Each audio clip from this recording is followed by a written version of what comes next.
Jadi aku diundang sama Jerman pada saat itu, yaitu FNF untuk mewakili Indonesia sendirian gitu. Ini yang cocok jadi dewan kita. Aduh, Anda ya. Aduh, Anda Katanya, itu terlalu dia pansos kok begitu. Standby, rolling bos. Om Edo. Hai, Salen. Wes. Apa kabar? Bang, thank you udah dateng. Ya, Gila nih. ini kehormatan juga aku diundang di sini ya. Iya bang. Di studio. Ngeri kali langsung kehormatan resmi kali. Deddy Corbuzier versi Pontianak. Iya, bukunya soalnya ada YouTuber for Dummies sama Millennial Power. Ini dua buku, dua buku yang sudah saya baca dan bagus incredible. Bang. Bang. Yang paling incredible Bestseller sih bang. ini. Bestseller. Karena dia ngomong sama Erik ten Hag. Erik ten Hag itu salah satu ahli finance, kemudian motivator. Iya. Khusus Pakar logaritma milenial. juga dia. Iya, versi milenial. Bener bang. Ini tapi kita udah baca belum sih? Beli doang. Aduh bang, thank you. Abang udah datang. Ya. Sumpah gue seneng banget abang mau datang. Aku juga senang diundang nih. Kayak merasa diagung-agung. Jangan Jangan lupa emangnya nanti tahun depan tolong coblos Bang Edo. Bang, gue cuma mau ngobrol-ngobrol dikit aja nih bang sama abang. Oke. Banyak gak apa-apa lah ya. Tidak apa-apa. Aku free kok, belum ada panggilan nih. Oh. Memang lagi gak ada panggilan. Harus dibuka bang. Biar kayak Dinar Candy. Iya, boleh tuh. Nanti mungkin Dinar Candy kan lelang celana dalam. Kemarin mau lelang Udah. Bra yang terbaru udah. Oh luar biasa. Baru datang tadi, Follower baru Dinar Candy. tadi baru upload banget sama Dedi. Gue lihat dia nggak pakai. Oh yang sama Regen. Dia sama Regen. Dia pinter bang. Iya pinter. Kalau menurutku itu pinter. Itu salah satu Jadi duit loh bang. proses melihat peluang. Nah Salen kan juga bisa kacamata, Iya lelang, itu gue jam tangan. siapa gue? Gokil. Ada ya kadang-kadang kan orang punya fetish sendiri ya. Sekarang kan orang di zaman sosial media itu sudah mulai terbuka. Bener banget. Apapun. Nah, ketika literasi digital kita semakin maju, Bener. diikuti juga dengan banyak orang yang menunjukkan dirinya apa adanya. Dan itu menurutku adalah salah satu hal yang bagus gitu. Tapi nggak semua orang bisa nerima bang. Karena budaya kita ketimuran, Len. Iya memang bener sih. Budaya kita ketimuran. Ada hal-hal yang kalau menurutku bisa saja itu terjadi. Tapi nggak juga sih bang. Cuma belum saat yang tepat. Kita tuh ketimuran tapi lu lihat deh film-film zaman dulu. Seksi-seksi kok. Oh bener. iya. Ada bulu keteknya. Keluar bang.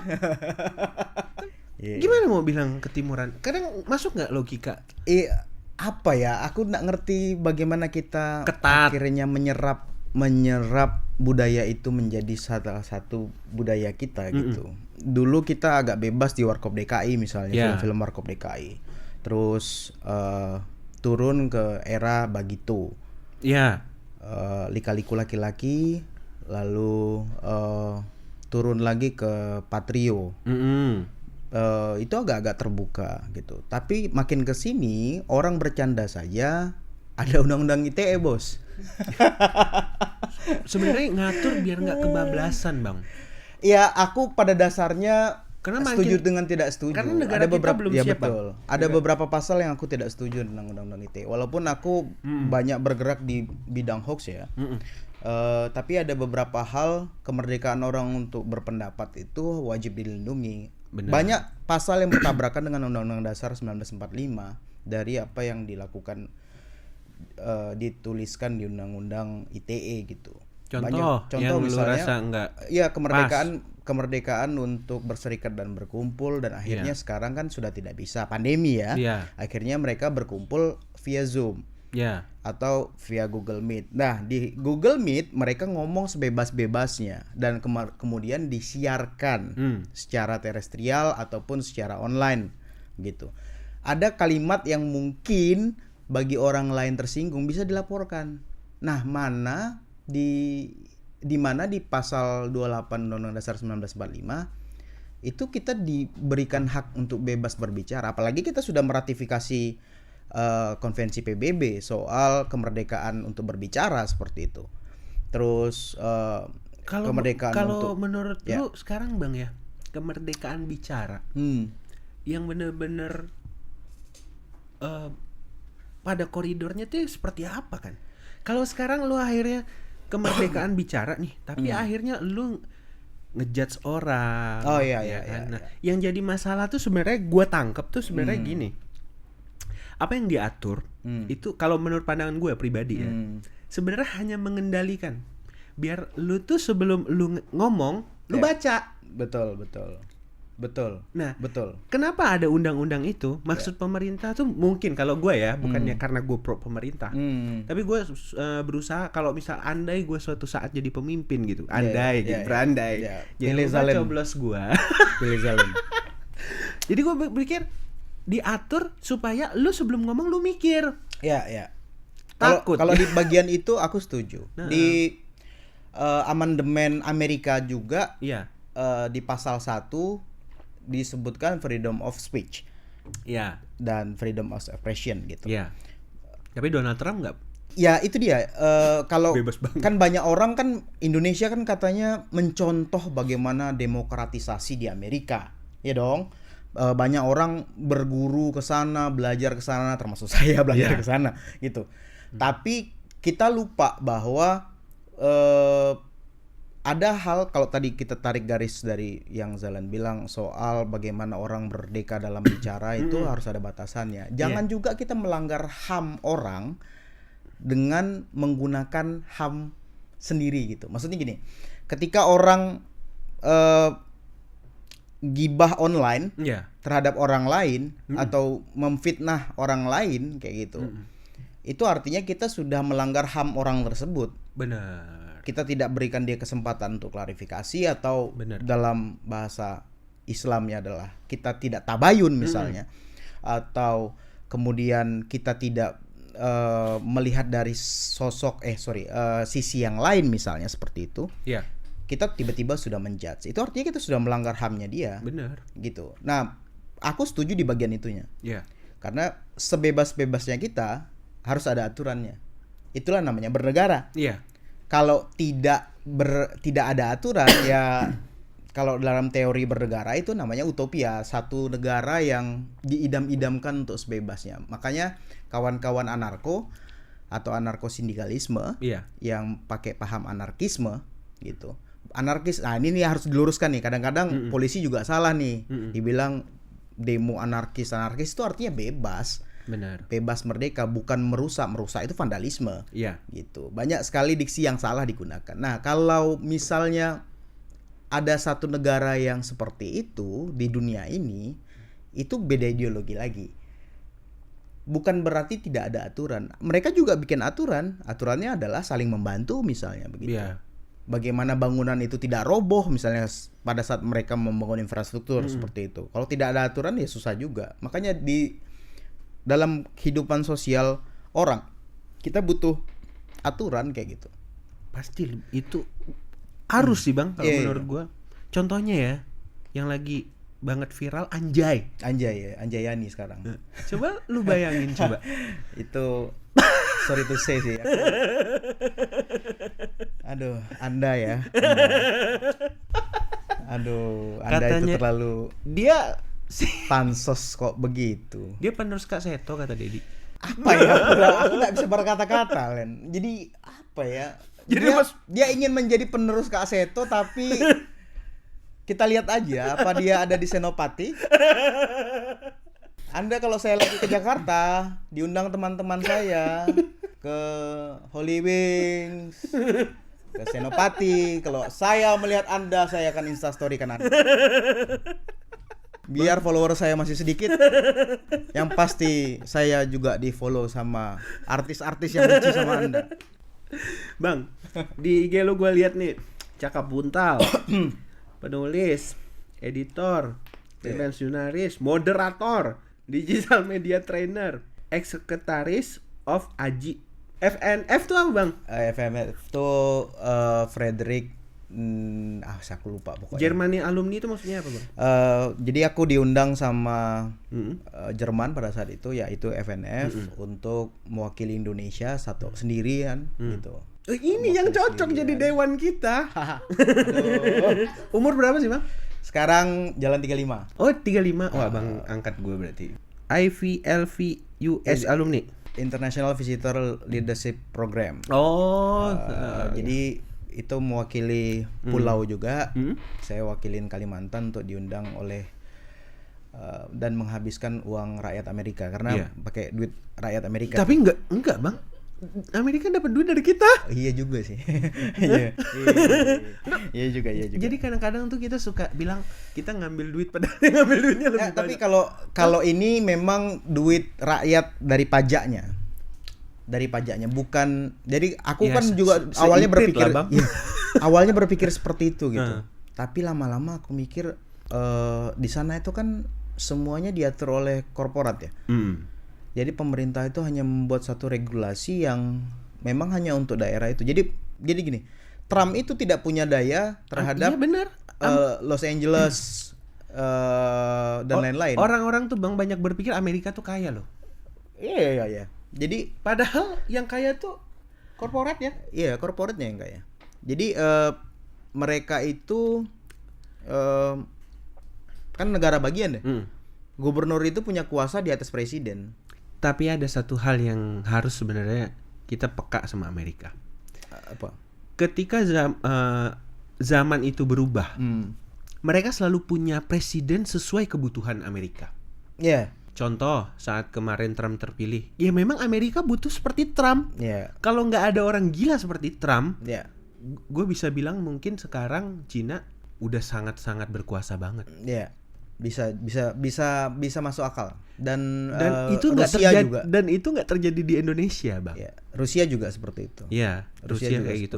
Kalau pemilihan Rusia tuh bisa terus-terusan nggak sih Putin? Enggak bisa. Dia berapa lama, bang? Kalau nggak salah dia 10 atau 15 tahun gitu. Dia mungkin lebih dari 10 tahun lah ya. Lebih dari 10 tahun. Sekarang yang pertanyaan gue sama lu, bang. Kenapa di Indonesia tuh kita selalu nggak menemukan sosok yang benar-benar bisa jadikan kita tuh satu? Mungkin kita tidak ada musuh bersama lagi seperti dulu. Contoh, maksudnya gimana? Gini, dulu kan zaman Orde Baru nih, kita punya musuh bersama dong. Yang namanya Soeharto. Dulu ya. Dari waktu itu Soeharto. ada. Oh iya, presiden kan. Dia presiden. Dia dong. Udah almarhum. Iya, dia presiden. Ngomong gue. Dari waktu itu dari 150-an juta 170-an juta penduduk Indonesia pada saat itu. Itu sekitar 80% tuh tidak suka sama Soeharto. Lu 98 berarti udah belum kuliah lu, Bang? Belum. Masih kecil. Masih SMA. Ya, mau masuk SMA. Pada saat itu banyak hal yang tidak kita mengerti apa yang menjadi persoalan pada soal negara. Nah, musuhnya bersama gitu. Nah, setelah era Orde Baru, masuklah era reformasi. Semuanya gampang nih. Semuanya tapi sulit karena tidak pernah keluar kayak biasanya kalau kita sudah nyaman sama, ini aku kasih analogi ya. Kalau kita udah nyaman sama seseorang, untuk berganti dengan yang lain nyamannya sama kayak gitu. Itu agak sulit kecuali memang dirimu lelaki yang suka cheating atau perempuan yang suka cheating ya. Tapi ketika kalau kita udah nyaman, atau misalnya paling gampang adalah pilihan bakso misalnya. Bakso mana yang paling enak kita akan terus ke situ, atau pecel lele mana yang paling enak kita akan terus ke situ. Bang, tapi sorry gue potong. Soeharto tuh roboh bukan apakah karena karakter Soehartonya apa karena keluarganya? Karena keluarganya dan kroni-kroninya dan juga pola pengambilan kebijakan yang dilakukan. Tapi Bang, kalau bicara masalah kroni itu, gue rasa sih emang bakalan sulit. Iya, memang susah. Tapi kalau masalah keluarga, jadi gue berpikir tuh gini, Pak Harto itu mungkin jatuh gara-gara mungkin keluarganya sekarang terlalu dominan. Anak-anaknya kan banyak tuh. Iya kan? Nah, udah gitu anak-anaknya udah di akhir balik semua, Bang. Dulu waktu kecil dia nggak punya problem. Setelah 30 tahun lebih ada si mas-mas itulah, ya kan? Ada si bapak-bapak itulah. Jadi udah mulai tumbuh tuh jiwa rakusnya tuh lebih parah. Iya. Mungkin si bapaknya udah memimpin terus. Oke. Ya kan? Tapi ditambah lagi dengan anak yang lebih parah, akhirnya jengah juga orang-orang. Iya. Bisa nggak kalau kita mikir klasik gitu? Iya. Agak unik gitu cara pikirnya. Sebenarnya apa yang dilakukan Soeharto juga dilakukan oleh beberapa negara ya. Ya pasti bang. Termasuk Amerika dan Rusia ya. Berapa banyak keluarga Putin yang menguasai sektor-sektor energi Pastilah, dan Bang. lain-lain begitu. Sekarang kita lihat aja lah pemerintahan. Setiap pemerintahan tuh bakalan bikin apa ya kalau kata orang? Bakalan Ya dia kronik. bentuk. Contoh yang sekarang, tadinya kelihatan nggak ambisius tuh keluarganya di politik. Setelah itu, Iya. Nah itu yang aku protes sejak awal, karena memang cuma 2 pilihan pada saat itu. Kalau ada pilihan ketiga mungkin aku akan sebagai jurnalis yang independen gitu, yang tidak boleh berpolitik secara praktis, tapi aku punya keluarga yang mungkin aku akan suruh pilih pilihan ketiga. Gitu. Karena rekam jejaknya udah aku lihat secara langsung gitu. Benar, Bang. Rekam jejaknya sudah aku lihat secara langsung bagaimana cara beliau memimpin. Beliau memimpin oke, dengan caranya oke, tetapi beliau tidak bisa tegas dalam kroninya sendiri. Iya. Itu kan pasti terjadi, Bang. Iya, itu dia, karena ada kepentingan kan. Kayak kita di rumah tangga aja, kita sama anak sendiri susah. Iya. Dan manusiawi sih, Bang. Benar, manusiawi. Tapi maksudku bukan, kalau aku tuh pada dasarnya tidak persoalan ya kalau dia mau, misalnya anaknya mau maju, menantunya mau maju, tantenya mau maju, entah siapapun mau maju, keluarga dia, kalau kamu mampu ya silakan. Aku pada dasarnya orangnya sangat terbuka seperti itu gitu loh. Kalau memang dia mampu, nonsens lah soal dinasti politik dan bla bla bla. Kalau Anda mampu ya sudah. Kalau Anda tidak mampu ya udah juga gitu. Nah, loh. itu tadi dinasti. Oh, dinasti. Gue nyari-nyari kata-kata itu susah banget. Iya. Nah, poinnya adalah gini, poinnya balik lagi ke soal dari Orde Baru ke reformasi dan sekarang ke era industrialisasi Indonesia saat ini. Kita tidak punya pijakan yang kuat untuk menyelesaikan persoalan di masa lalu. Gitu. Maksudnya persoalan bukan soal HAM dan lain-lain ya, tapi persoalan bagaimana kita menciptakan karakter dari sejarah itu. Kan kita emang dibikin bodoh, Bang. Iya, ya itu dia, balik lagi. Siapa yang punya kewenangan dan kebijakan untuk membuat kita bodoh? Pemimpin dong. Iya, benar. Dan kroni-kroninya, dan atau yang tadi disebut Zalen soal dinasti. Bener. Nah, itu dia yang aku kurang sepakat dengan pola kepemimpinan banyak presiden. Kalau kembali ke pertanyaan Zalen soal kenapa di Indonesia tidak ada pemimpin orang gila yang dipilih oleh rakyatnya seperti di Amerika, balik lagi ke soal itu. Kalau kita mau breakdown ke bawah, pemilihan Amerika itu nggak seperti di kita, beda banget. Karena yang menurutku paling demokratis di dunia itu Indonesia. Karena di Amerika saja dia tidak one man one vote. Jadi suaranya itu diberikan kepada setiap distrik, kemudian perwakilan distrik yang baru akan memilih, dari distrik naik ke negara bagian baru naik ke Washington, ke DC. Kayak gitu. Jadi kenapa Hillary bisa kalah? Karena dia kalah di distrik yang mayoritas pada saat itu. Karena perwakilan mereka di parlemen, di Kongres pada saat itu tidak memilih Hillary. Gitu. Jadi tidak seperti di kita, hitungannya rumit sekali di sana gitu. Nah, persoalannya adalah berapa umur berapa umur orang-orang yang ingin perubahan atau milenial atau anak-anak muda yang ingin memilih. Jam 7 pagi dibukanya, Bos. Belum bangun orang Amerika, Bos. Mereka bangun jam 9, masuk kantor kan 9:30. Karena dia nggak ada sholat subuh. Iya juga. Kita kan harus sholat subuh terus tidur lagi. Iya juga sih. Gue jadi menarik banget nih sekarang mau ngebahas. Aku minum ya. Monggo bang, silakan. Nih kopinya enak. Kopinya enak. Produksi kita nanti ada bos kopi ya. Dan gue langsung berpikiran begini. Apa semua ini emang dibikin? Ya semuanya gini loh. Apa emang style bangsa kita itu harus ribut dulu, turunin anggaran, ada alasannya mengamani? Enggak juga. Jadi gini. Dalam soalnya nggak kelihatan, Bang. Paling dasar ya. Tahu mahasiswa kita tuh mau ribut-ribut. Betul. Paling dasar dalam kehidupan berbangsa dan bernegara itu adalah intelijen. Nah, ini seru, intelijen. Coba. Intelijen. Jadi seru nih, intelijen. Apakah orang-orang intelijen punya negara kita ini bisa melihat di mana letaknya ada COVID itu ada di mana gitu. Mereka menginteli sampai bisa melihat 0, sekian mikron gitu COVID.